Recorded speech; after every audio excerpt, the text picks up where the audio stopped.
berbicara masalah zakat ini berbicara masalah salah satu ibadah maliyah ijtimaiyah.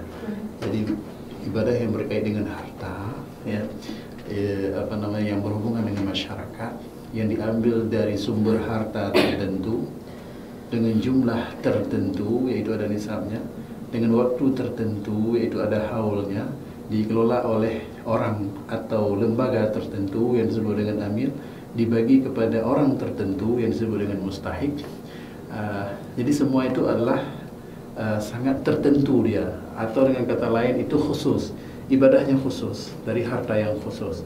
Jadi dengan demikian dia merupakan salah satu ibadah, ya, untuk menyisihkan sebahagian harta yang dititipkan oleh Allah Subhanahu wa taala untuk dibagikan atau didistribusikan kepada orang-orang yang berhak menerima yang telah ditetapkan oleh Allah Subhanahu wa taala di dalam Al-Qur'an.